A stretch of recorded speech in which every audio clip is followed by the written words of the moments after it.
sebagaimana dimaklumi bahwa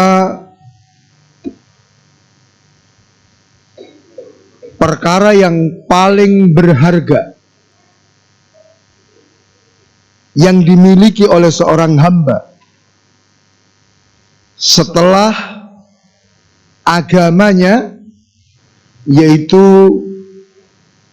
anak-anaknya yang merupakan buah hatinya.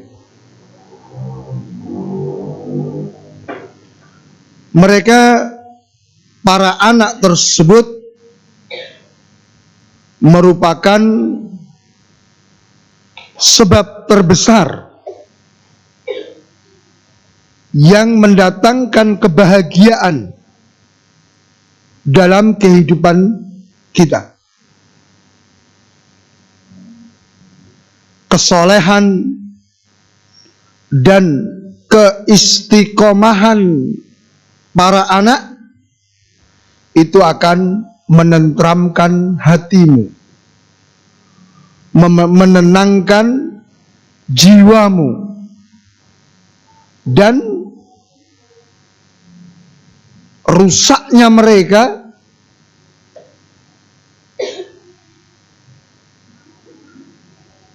nakalnya mereka ini akan mengotori kehidupanmu,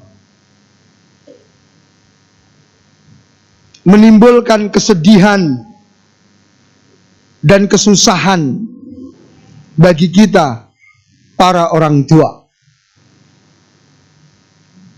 Maka para ayah dan ibu, anak-anak kalian merupakan harta yang tidak ternilai. Al-malu wal banuna zinatul hayatid dunya.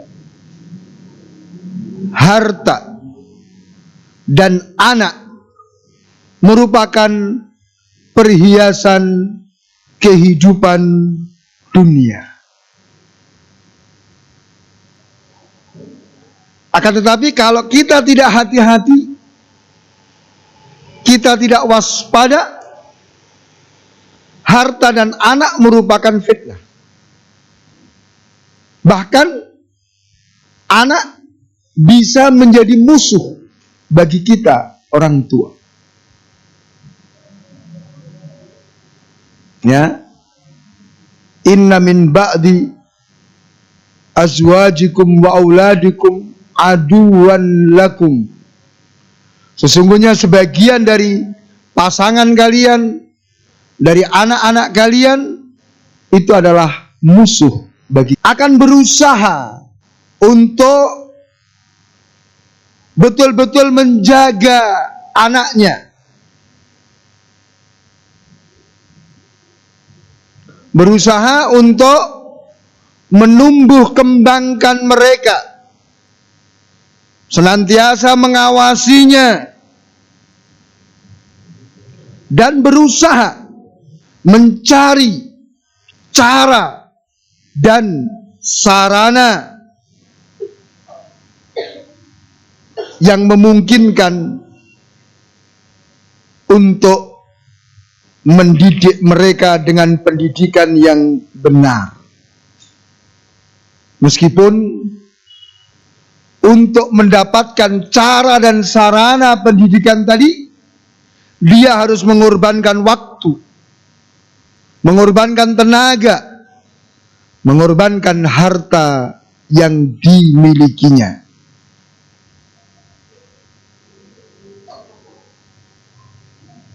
Jika kalian, wahai para ayah dan ibu, menyadari besarnya tanggung jawab di hadapan Allah, karena anak-anak kita itu memiliki hak atas kita sesuai dengan tuntunan syariat.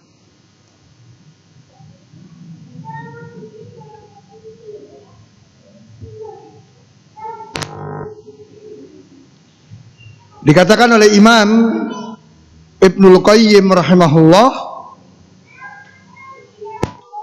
berkata sebagian ulama, sesungguhnya Allah Ta'ala akan bertanya kepada setiap orang tua tentang anaknya nanti pada hari kiamat. Jadi setiap orang tua pada hari kiamat nanti akan ditanya tentang anaknya. Sudahkah ditunaikan hak-haknya? Dan ini dilakukan sebelum Allah bertanya kepada anak tentang orang tuanya. Maka sebagaimana orang tua memiliki hak atas anak-anaknya, maka anak pun juga memiliki hak atas kedua orang tuanya. Ya. Sebagaimana Allah Ta'ala mengatakan, wa wassaynal insana biwalidayhi ihsana, dan telah kami wasiatkan kepada seluruh manusia tentang kedua orang tuanya agar mereka berbuat baik kepada kedua orang tuanya. Allah juga mengatakan, ku anfusakum wa ahlikum nar, selamatkan diri kalian dan keluarga kalian dari api neraka.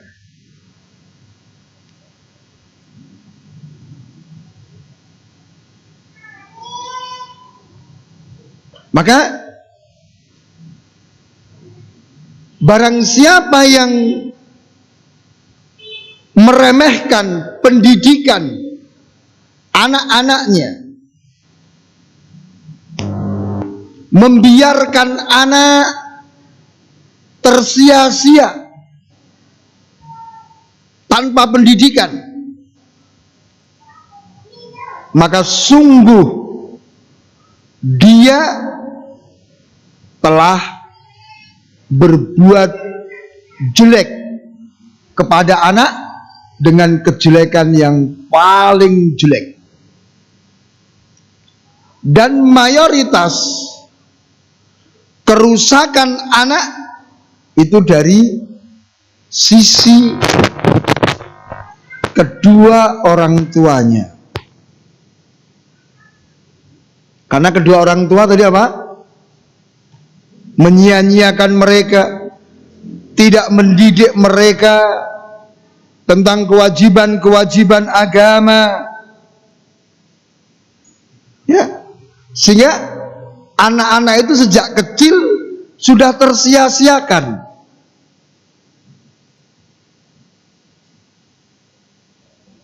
Sehingga ketika dewasa mereka pun menjadi orang-orang yang rusak.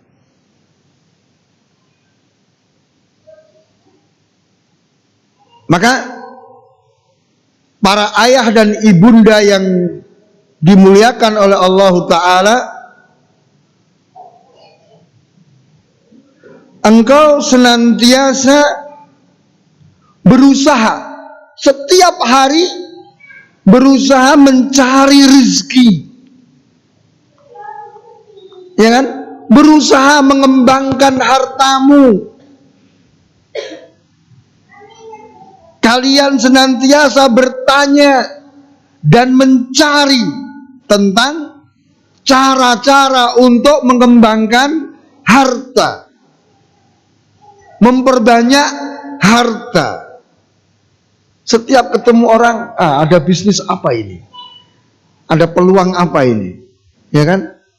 Coba, yang ditanyakan itu. Bukankah anak-anakmu lebih berhak untuk dikembangkan, untuk dididik, untuk engkau tumpahkan keseriusan dan kesungguhan dalam mendidiknya.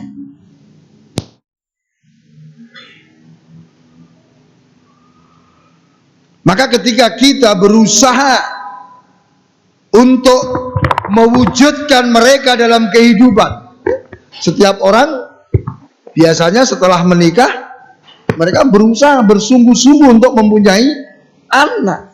Maka mestinya setelah anak itu lahir, kita juga serius, bersungguh-sungguh mendidik mereka, meskipun harus menghadapi kesulitan, meskipun harus menanggung kepayahan dan kecapean, karena anak ini merupakan amanah dari Allah Ta'ala, sehingga Allah Ta'ala mewasiatkan kita tentang anak-anak ini. Yusikumullahu fi auladikum.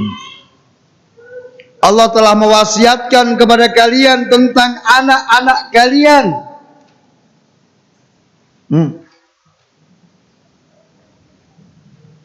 Maka cuman ada dua pilihan. Apakah kita akan mendidik mereka dengan pendidikan yang benar, dengan risiko tadi apa? Kepayahan, kecapean, kesulitan. Ataukah kita akan membiarkan mereka tersia-sia sehingga menjadi orang yang celaka dalam kehidupan dan nanti setelah kematian. Ya.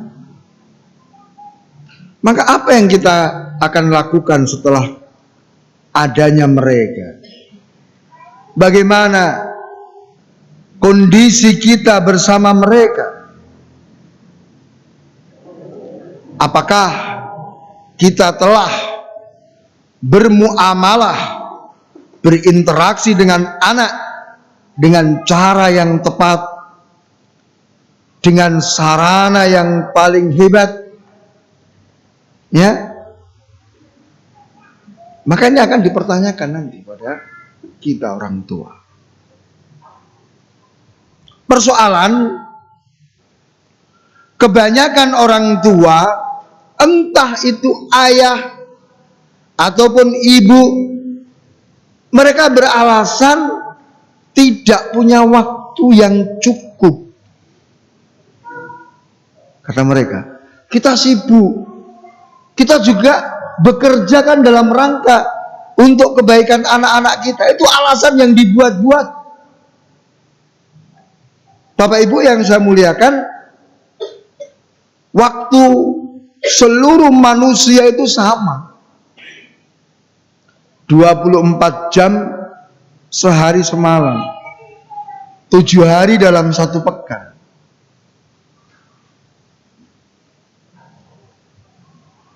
Semua manusia juga punya kegiatan-kegiatan, punya aktivitas-aktivitas. Tidak hanya 1, 2, 3, 4, 5. Banyak. Maka perkara yang menjadi prioritas itulah yang akan mendapatkan bagian waktu dari kita. Maka kalau orang beralasan tidak punya waktu untuk mendidik anak, memang berarti anak ini bukan prioritas. Ya.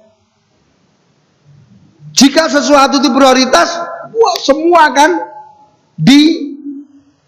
disingkirkan untuk dialokasikan waktunya kepada perkara prioritas ini. Bahkan mungkin jam 11 malam mestinya istirahat, mau tidur, mendapat telepon untuk urusan bisnis. Maka dia pun bangun. Dia kalahkan tidurnya. Kenapa? bisnis prioritas. Ya kan? Banyak orang tua juga tidak sabar di dalam mendidik anak. Problem kedua, mereka tergesa-gesa, pengennya cepat, seakan-akan pendidikan itu seperti membalikkan telapak tangan. Mereka lupa bahwa kita ini hidup di alam nyata, bukan di alam sinetron. Banyak orang tua tidak sabar untuk menjalani proses pendidikan.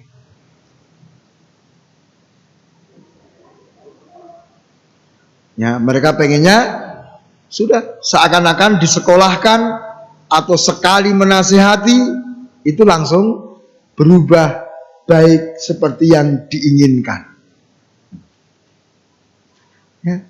Banyak juga orang tua tidak sabar untuk mendengar dan memperhatikan curahan hati anak-anaknya. Anaknya pengen ngobrol, ya tadi nggak punya waktu, capek, dan seterusnya.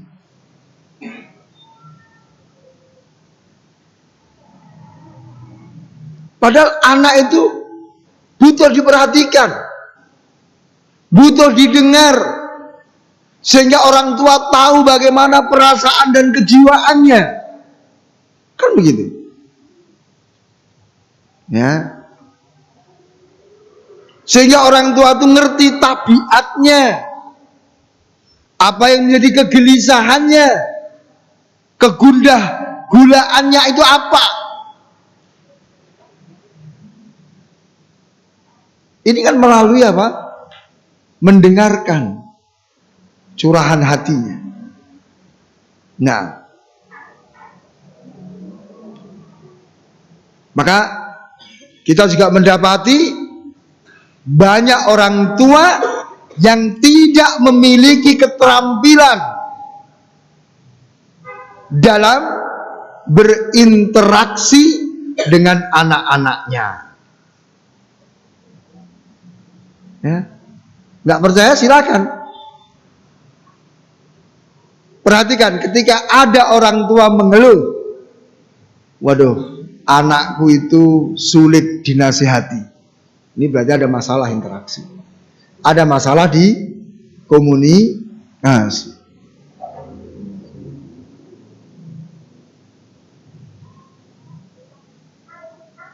Berapa banyak orang tua itu dalam berinteraksi dengan anak cuman ada kalimat hitam atau putih. Ya, perhatikan. Berapa banyak orang tua itu pokoknya kalau nggak begini ya udah. Itu kan hitam putih. Jarang kita dapati orang tua yang mau win-win solution. Yuk cari pemecahan yang menguntungkan kedua belah pihak. Pokoknya itu orang tua kebanyakan begitu. Nggak nurut bapak, ya sudah. Itu black white. Ya. Nah. Jadi kalau kamu nggak ngikut bapak, berarti kamu ini melawan bapak. Gitu aja. Padahal mungkin dalam hal-hal teknis itu kita memiliki banyak pilihan. Gitu. Jadi banyak orang tua berinteraksi dengan anaknya model interaksi militer. Gitu? Jadi orang tua tidak boleh dibantah. Anak tidak boleh memberi masukan. Pokoknya ini instruksi. Kayak di militer itu. Mana ada prajurit membantah komandan? Hah? Nah,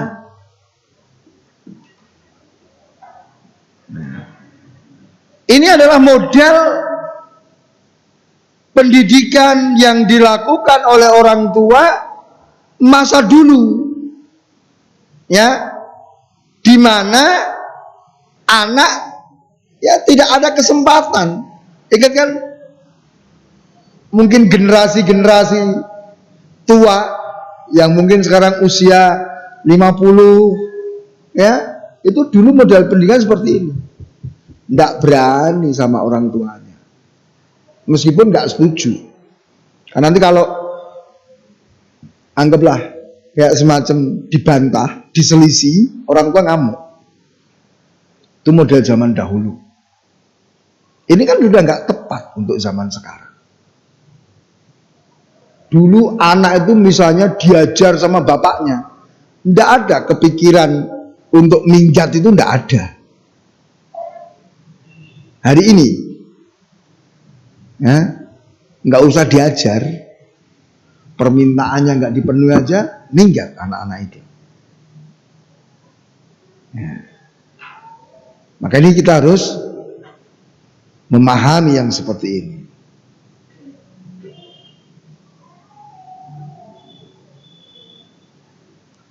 Maka berinteraksi dengan anak itu adalah, ya, ada fikihnya tersendiri, ada tekniknya yang tersendiri, di mana orang tua harus betul-betul paham dan menguasainya.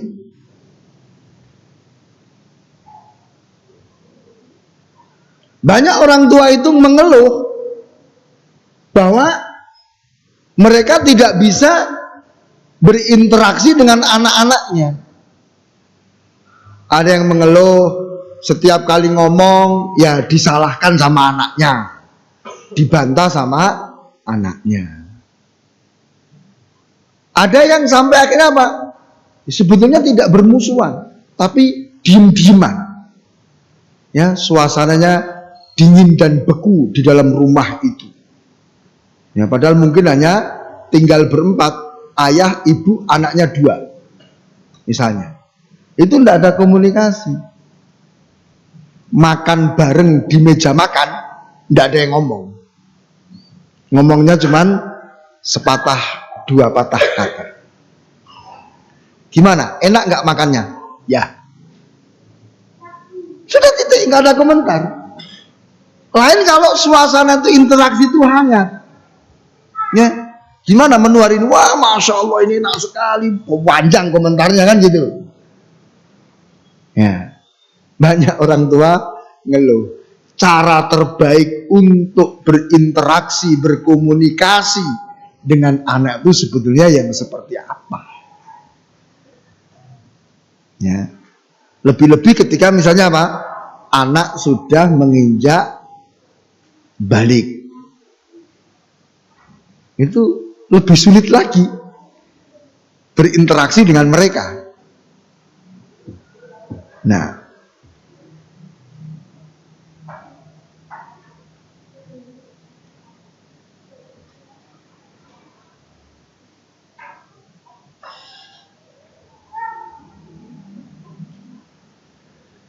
ya.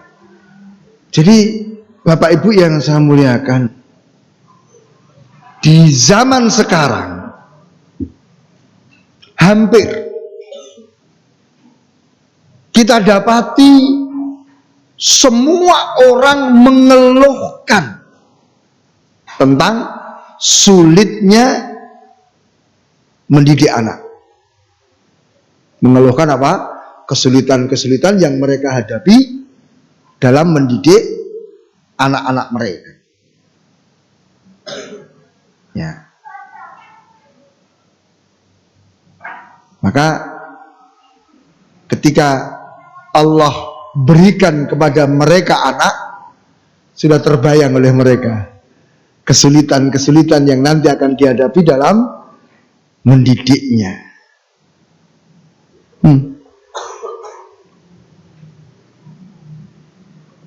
Mayoritas orang tua mengatakan, waduh, zaman sudah berubah. tidak seperti dulu. Ya kan? Nah, cuman yang anehnya para orang tua ini sebatas mengeluh. Anakku sulit dinasihati, anakku nggak mau sholat, anakku mogok sekolah, anakku. Sebatas itu. Tidak mau meluangkan waktu untuk membaca buku atau mendengar ceramah, hadir di pengajian yang membahas tentang bagaimana cara berkomunikasi dan berinteraksi dengan anak. Yang aneh yang seperti itu. Ya. Juga tidak mau meminta nasihat kepada para ahli. Coba. Jadi mereka ngeluh, ibaratnya orang itu sakit gak mau ke dokter. Ya udah ngeluh-ngeluh aja. Ini.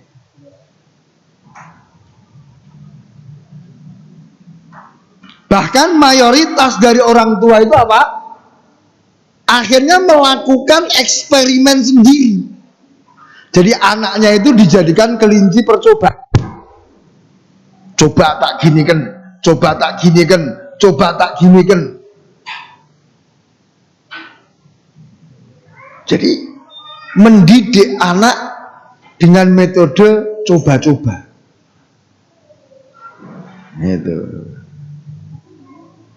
Jadi mereka tidak mau mengambil manfaat dari para ahli, dari orang-orang yang telah mendahului mereka di dalam menjalani pendidikan anak. Padahal jika seseorang ingin masuk ke dalam satu usaha, pekerjaan, ingin berinvestasi, pasti apa? Dia akan mencari informasi sebanyak-banyaknya. Ya tak? Misalnya ada perusahaan yang buka investasi, nawarkan demikian, dia mesti akan cari informasi sedetail mungkin tentang perusahaan ini sebelum dia apa? Menyerahkan saham ke situ. Nah,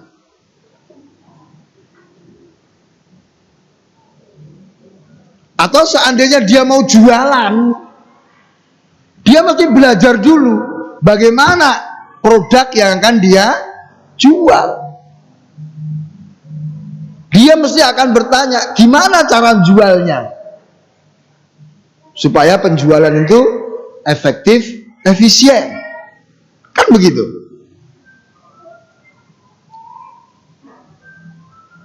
Maka ayah dan bunda yang dimuliakan oleh Allah, bukankah anak-anak kita lebih berhak untuk mendapatkan itu semua? Ketika kita ingin mendidik anak kita, kenapa kita nggak belajar dulu sampai jelas gimana cara mendidik yang benar? Itu. Karena ingat ya, anak adalah perkara yang paling berharga setelah agama. Tapi kita ini main-main. Kita ini seadanya dalam mendidik anak-anak kita.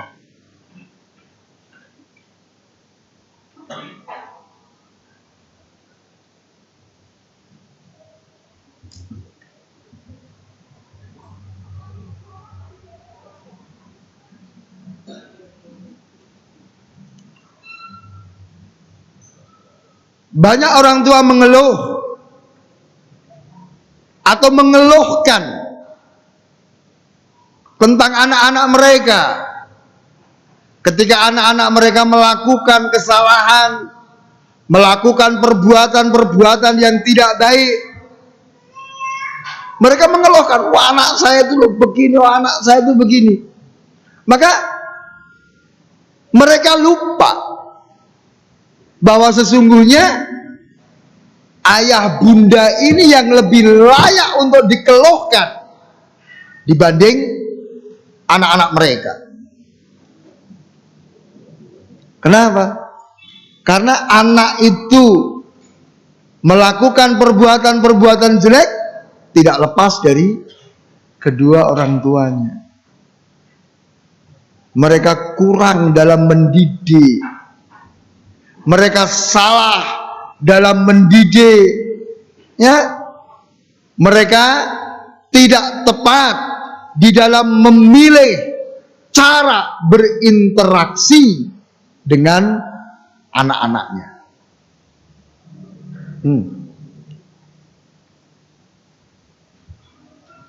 Sehingga kekurangan dan kesalahan pada orang tua menimbulkan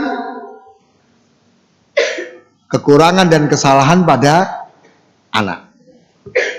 Karena orang tua itu adalah pondasi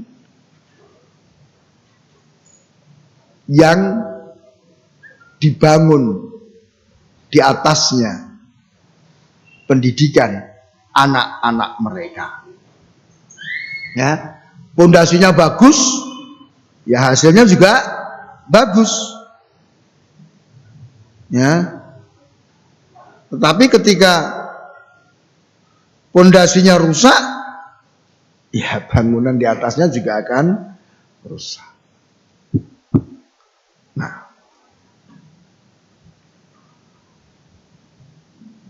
maka para ayah dan ibu yang saya muliakan, hendaknya kita menyadari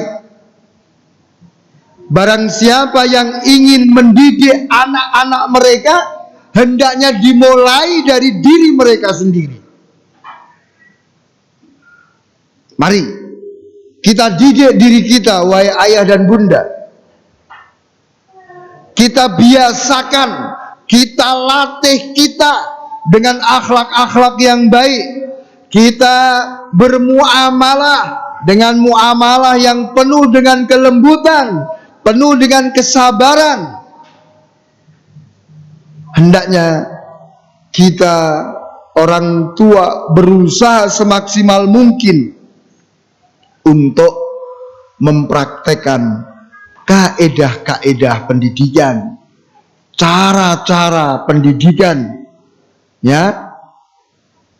Sebab kalau tidak, ibaratnya kita menanam benih unggul di tanah yang tandus. Ingat, setiap anak itu bibit unggul.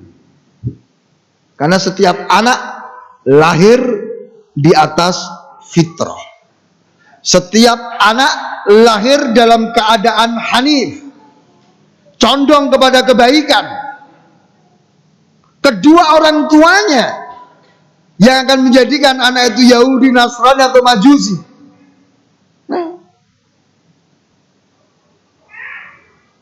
Maka sangat beruntung ya anak-anak yang lahir dari orang-orang tua muslim dan paham tentang bagaimana cara mendidik, bagaimana cara berkomunikasi dan berinteraksi.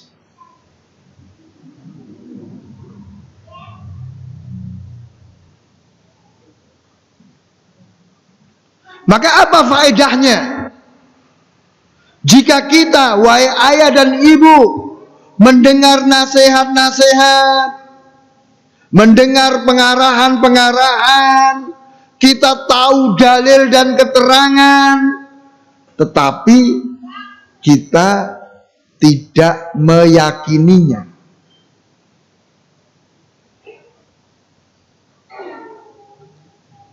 Atau kita yakin, mantap dengan arahan dan nasihat itu. Cuman kita nggak punya tekad untuk melaksanakannya. Apa faedahnya kalau seperti itu? Ya, dapat nasihat, penjelasan, keterangan, dalil, kita tidak yakin. Atau yakin, tapi nggak ada kemauan untuk menerapkannya. Nah, makanya yang sering saya ingatkan kepada Bapak Ibu ketika mengikuti sekolah orang tua, bahwa ilmu-ilmu yang kita ajarkan adalah ilmu-ilmu yang sifatnya praktis. Harus dipraktekkan. Kalau hanya datang taklim, dengar, oh cara mendidik itu begini-begini, tapi tidak pernah dipraktekkan. Ya, ada tugas-tugas nggak pernah dikerjakan. Tugas kan bantu. Tolong Bapak Ibu praktekkan ini dalam sekian pekan, hasilnya kayak apa? Tidak pernah dipraktekkan. Ya apa artinya? Tidak ada faedahnya. Nah,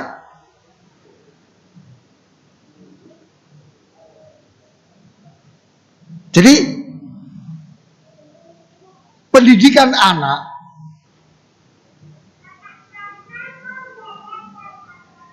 itu sebetulnya bukan merupakan perkara yang sangat sulit, tidak. Bukan merupakan perkara yang sangat berat, tidak. Saya yakin Bapak Ibu itu mampu, ya, melakukan pendidikan dengan gampang, dengan mudah. Ya, tapi ada tanda bintangnya, Pak. Apa tanda bintang itu? Syarat dan ketentuan berlaku. Ya, jadi Bapak Ibu akan dengan mudah mendidik anak-anak jika satu, bersandar kepada Allah Ta'ala. Ya, sebagaimana Allah Ta'ala katakan, ya, wa may yatawakkal 'alallah fahuwa hasbuh. Barang siapa yang bertawakal kepada Allah, maka Allah akan mencukupinya. Nah,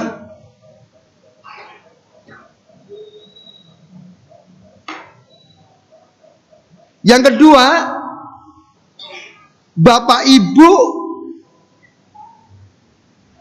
menjalankan sebab-sebab yang bisa membantu dalam mendidik anak. Dan apa? Belajar ilmu tentang pendidikan. Ya, dan ini sudah kita sampaikan di awal, ya kan? Ada bagaimana prinsip-prinsip dan keistimewaan pendidikan Islam. Pahami itu.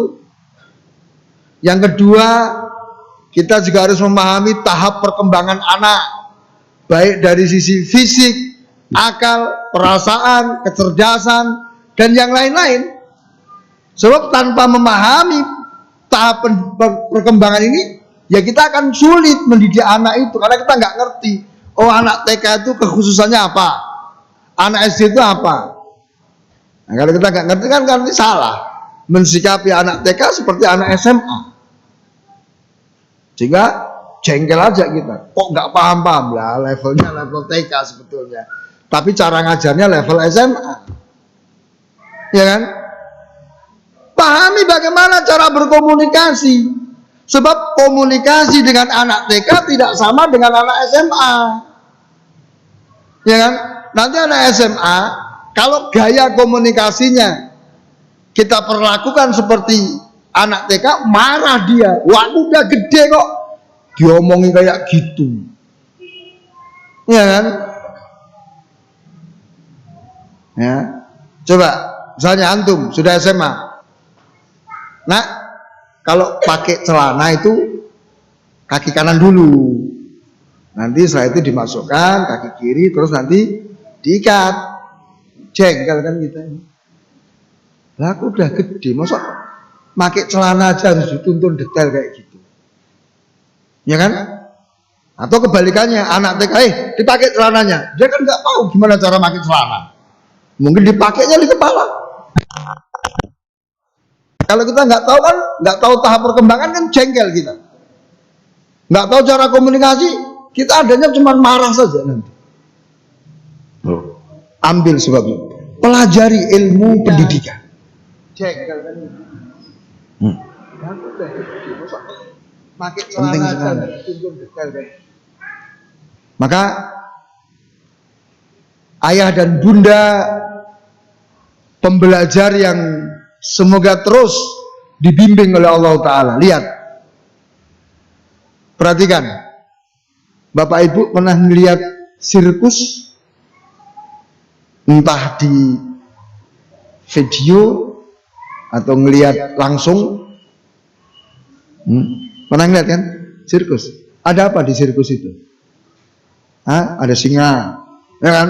Singa loncat, duduk, berdiri. Itu singa loh. Perhatikan. Manusia saja bisa menaklukkan binatang-binatang buas.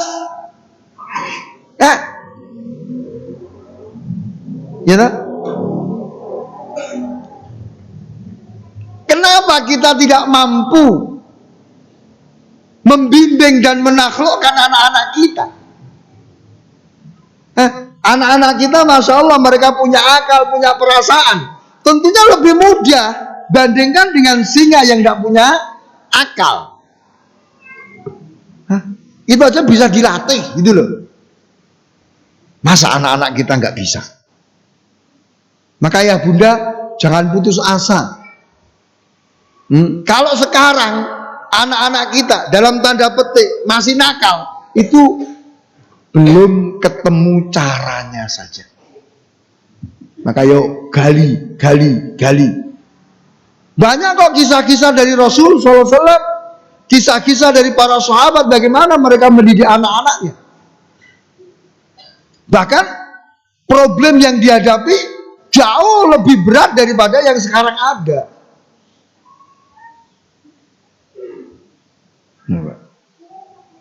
Ada pada masa Rasul seorang pemuda, wahai Rasulullah, izinkan saya untuk berzina. Bayangin, anak kita ada yang begitu? Enggak kan? Anak kita paling izinkan saya untuk main, ya kan? Minta beli mobil-mobilan, ya, dan masih ingin. Cuman karena kita nggak ngerti caranya, nggak ngerti metode pendidikan yang efektif, efisien, sehingga kita sulit menghadapi anak-anak kita. Nah,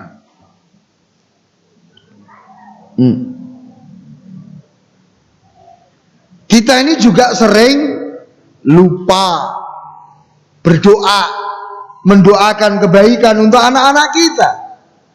Padahal hidayah itu di tangan Allah. Soleh dan tidaknya anak, Allah yang menentukan.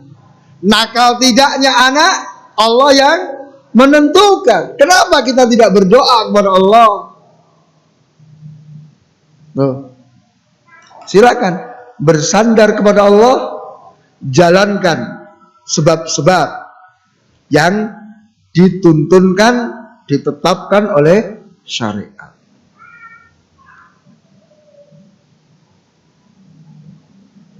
Bapak Ibu yang saya muliakan, banyak orang tua mendidik anaknya itu tidak berdasarkan ilmu yang kokoh, kaedah-kaedah yang sudah teruji. Tidak. Nah, tadi saya katakan, mendidik anak dasarnya apa? Coba begini gagal, coba ini gagal, ya kan? Banyak orang tua tidak punya ilmu tentang dasar-dasar pendidikan. Silakan nanti Bapak Ibu survei, ketika orang tua mau menikah, sudahkah mereka belajar tentang bagaimana mendidik anak? Kalau pengalaman saya selama mengasuh sekolah orang tua di berbagai kota, jawabannya nggak ada.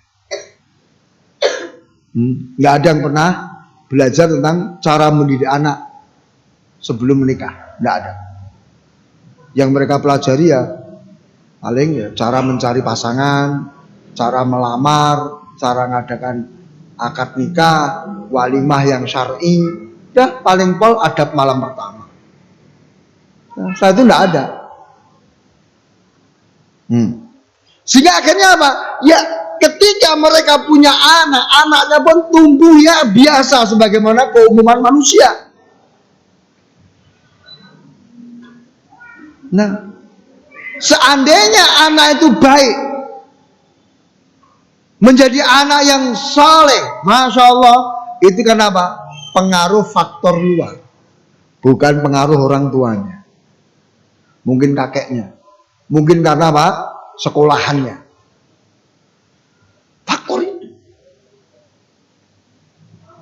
Ya.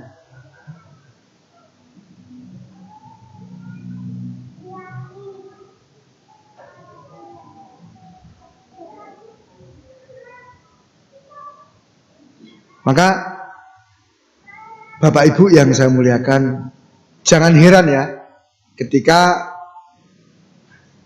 ada seseorang memiliki anak-anak yang soleh, anak-anak yang punya prestasi, sedangkan orang tuanya itu buta huruf. Ya. Kenapa? Ya bisa jadi karena memang faktor kesolehan dan amal soleh orang tuanya. Atau tadi faktor-faktor dari luar, dari sekolahnya, dari gurunya, dari temennya, kan begitu. Karena memang fitrahnya baik. Nah,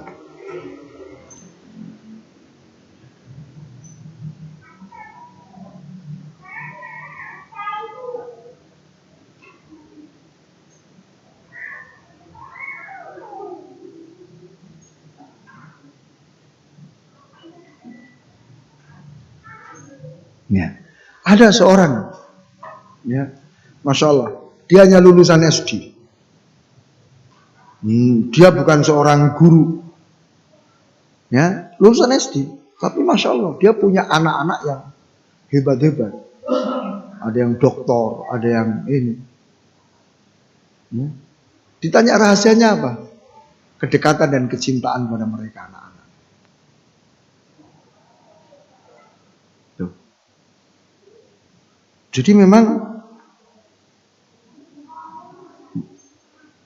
banyak faktor sebetulnya. Tapi faktor orang tua ini sangat-sangat menentukan. Ya.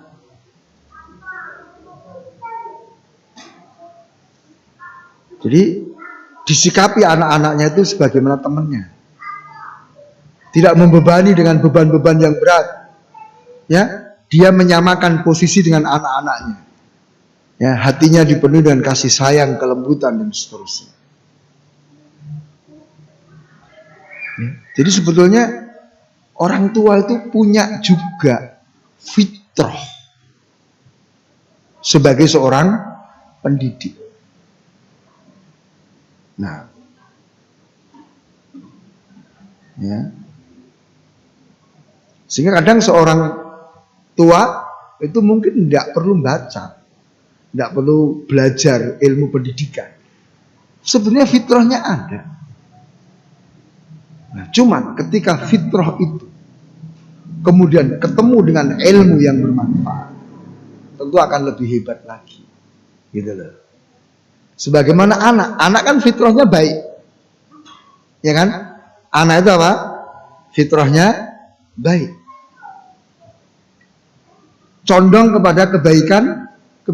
Kemudian kalau ketemu ya dengan orang tua yang baik, gimana? Tambah hebat. Nah, maka Bapak Ibu yang saya muliakan,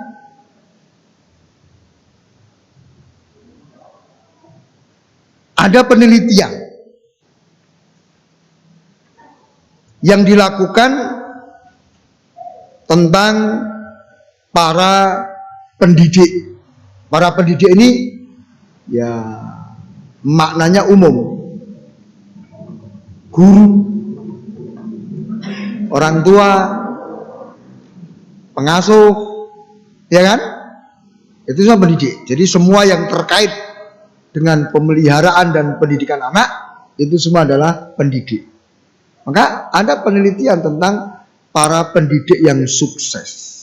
Ternyata mereka semuanya itu apa? Melakukan pendidikan di atas 4 perkara.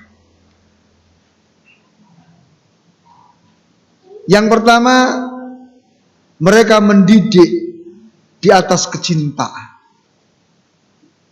Dan kecintaan itu apa? Ditampakkan. Ya. Mereka senantiasa memperdengarkan ungkapan-ungkapan cinta kepada anak-anak didiknya. Ya. Dan ini bukan aib. Dan ini yang dicontohkan Rasul. Ketika Rasulullah mau mengajarkan satu doa kepada Mu'ad, Rasul katakan apa? Ya Mu'ad, wallahi inni la uhibbuka. Wallahi inni la uhibbuka. Wahai Mu'ad, demi Allah, sungguh aku mencintaimu. Dan itu diulang. Baru diajarkan kepada Mu'ad, ya, jangan pernah engkau tinggalkan di akhir salat untuk mengucapkan Allahumma a'inni ala dzikrika wa syukrika wa husni ibadati.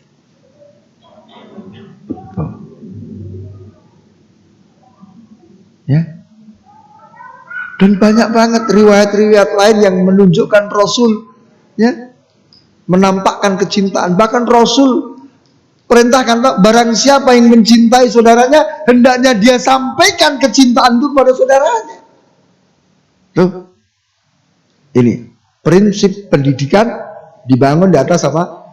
Kecintaan. Nah, kalau gurunya sudah nggak seneng sama muridnya gimana? Atau orang tua jengkel sama anaknya, apa yang terjadi? Sukseskah pendidikannya? Yang kedua, al-ihtiramu wa tasji'u wa thana, penghormatan, pujian dan pemberian motivasi, serta apa? Memberikan kepercayaan. Jadi kalau kita pengen sukses mendidik, ya kita tunjukkan bahwa kita menghormati mereka, kita senantiasa memuji, ya, memberi motivasi, dan apa? Sering memberikan apa? Kepercayaan kepada murid-murid kita. Ya. Jangan pernah meremehkan. Ya. Alah, kamu apa bisa? Ya udah, jatuh dia, ya kan? Tuh. Seandainya anak kita gagal, jangan pernah dijatuhkan. Hargai usahanya. Oh, dia sudah mau mencoba, dia berani mencoba, itu perlu dipuji. Hebat kamu, nak. Berani mencoba. Ulangi lagi, pasti kamu akan sukses. Jangan udah dibilangi kamu itu nggak bisa, ngeyel. Tuh, jatuh kan kamu, habis, besok nggak ada lagi kepercayaan dirinya. Yang ketiga apa? Ikramuhum wa talbiyatu raghbatihim fi hududil ma'qul, menghormati mereka dan memenuhi keinginannya dalam batas-batas yang masuk akal. Jadi apa yang diminta oleh anak selama itu wajar dan kita mampu tentunya beri. Ya, ini sebagai bentuk penghormatan, apresiasi. Dan yang keempat apa? Muamalatum ka'asdiqa. Ya, berinteraksi dengan anak didik sebagaimana teman. Jadi tidak interaksinya itu apa? Formal terus. Ya, tidak harus apa? Wah, memperhatikan aturan-aturan detail. Ya kan? Nah, jadi ya udahlah. Kadang kayak kita kalau dengan teman itu kan bisa akrab ya, bisa hangat dan sebagainya. Yuk kita sebagai orang tua seperti itu, dan jangan khawatir, wah nanti dia ini ngelompatin saya. Enggak akan. Kalau kita menunjukkan kecintaan, penghormatan, anak kita pun akan menghormati kita meskipun apa? Kita memposisikan diri sebagai seorang teman. Dia tetap akan menghormati kita. Dan ini sudah kita praktekkan. Ya, siswa-siswa kita, ya kita bersikap biasa, ya menempatkan diri sebagai teman mereka pun tetap menghormati kita. Jangan khawatir seperti ungkapan apa orang Jawa itu loh, kayak yating rogoh rempelo itu loh. Jangan khawatir, enggak. Maka didapatkan juga dari penelitian itu, orang-orang yang gagal, orang tua atau guru yang gagal dalam mendidik, itu karena mereka apa? Kosong. Tidak melakukan salah satu atau lebih dari 4 perkara ini. Nah, ya.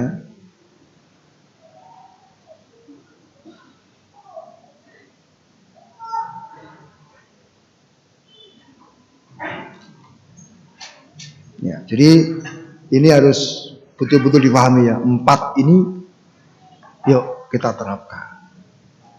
Jadi itu anak-anak kita kok kenapa sih nggak sayang gitu? Kenapa kita nggak cinta? Kenapa benci dengan anak-anak kita? Ya.